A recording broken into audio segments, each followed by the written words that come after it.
Bramblewood Audio presents The Eyes Have It by Philip K. Dick. Narrated by Cameron Ward.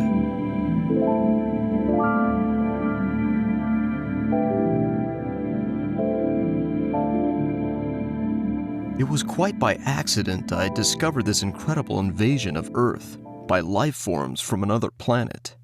As yet, I haven't done anything about it. I can't think of anything to do. I wrote to the government, and they sent me back a pamphlet on the repair and maintenance of frame houses. Anyhow, the whole thing is known. I'm not the first to discover it. Maybe it's even under control. I was sitting in my easy chair, idly turning the pages of a paperbacked book someone had left on the bus, when I came across the reference that first put me on the trail. For a moment I didn't respond. It took some time for the full import to sink in. After I'd comprehended, it seemed odd I hadn't noticed it right away. The reference was clearly to a non-human species of incredible properties, not indigenous to Earth. A species, I hasten to point out, customarily masquerading as ordinary human beings. Their disguise, however, became transparent in the face of the following observations by the author. It was at once obvious the author knew everything, and was taking it in his stride.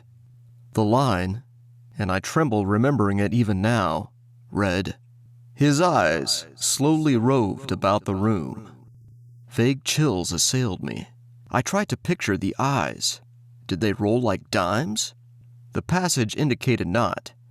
They seemed to move through the air, not over the surface. Rather rapidly, apparently. No one in the story was surprised.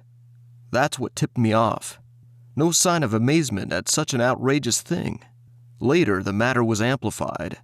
His eyes moved from person to person. There it was in a nutshell.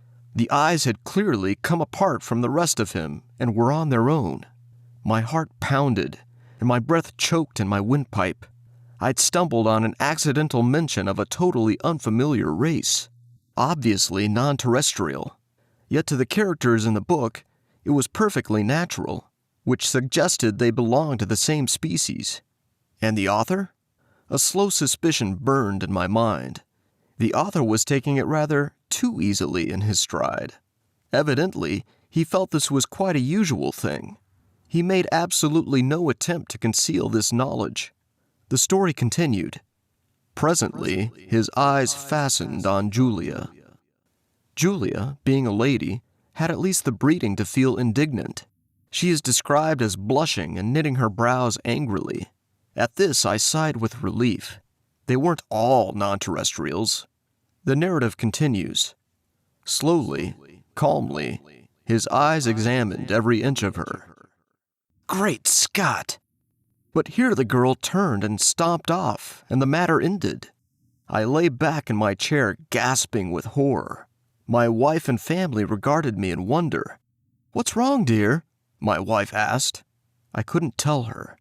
Knowledge like this was too much for the ordinary run-of-the-mill person. I had to keep it to myself. "Nothing," I gasped. I leaped up, snatched the book, and hurried out of the room. In the garage, I continued reading. There was more. Trembling, I read the next revealing passage. He put his arm around Julia. Presently, she asked him if he would remove his arm. He immediately did so, with a smile. It's not said what was done with the arm after the fellow had removed it. Maybe it was left standing upright in the corner. Maybe it was thrown away. I don't care. In any case, the full meaning was there, staring me right in the face. Here was a race of creatures capable of removing portions of their anatomy at will. Eyes, arms, and maybe more, without batting an eyelash.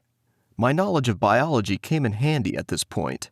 Obviously, they were simple beings, unicellular, some sort of primitive, single-celled things.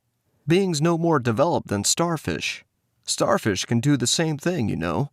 I read on, and came to this incredible revelation, tossed off coolly by the author without the faintest tremor. Outside the movie theater, we split up. Part of us went inside. part over to the cafe for dinner. Binary fission, obviously, splitting in half and forming two entities. Probably each lower half went to the cafe, it being farther, and the upper halves to the movies. I read on, hands shaking. I had really stumbled onto something here. My mind reeled as I made out this passage. I'm afraid there's no doubt about it. Poor Bibney has lost his head again. Which was followed by, and Bob says he has utterly no guts. Yet Bibney got around as well as the next person. The next person, however, was just as strange. He was soon described as totally lacking in brains. There was no doubt about the thing in the next passage.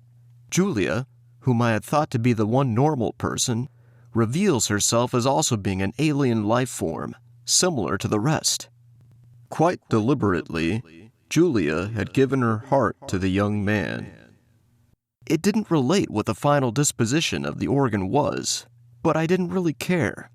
It was evident Julia had gone right on living in her usual manner, like all the others in the book, without heart, arms, eyes, brains, viscera, dividing up in two when the occasion demanded, without a qualm.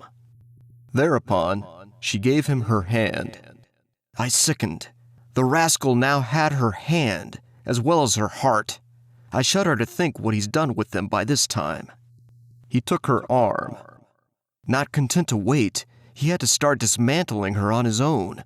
Flushing crimson, I slammed the book shut and leaped to my feet, but not in time to escape one last reference to those carefree bits of anatomy whose travels had originally thrown me on the track. Her eyes followed him all the way down the road and across the meadow. I rushed from the garage and back inside the warm house, as if the accursed things were following me. My wife and children were playing Monopoly in the kitchen. I joined them and played with frantic fervor, brow feverish, teeth chattering. I had had enough of the thing. I want to hear no more about it. Let them come on. Let them invade Earth. I don't want to get mixed up in it. I have absolutely no stomach for it. Thank you for listening to this presentation of The Eyes Have It by Philip K. Dick, narrated by Cameron Ward. Please take a moment to like and subscribe.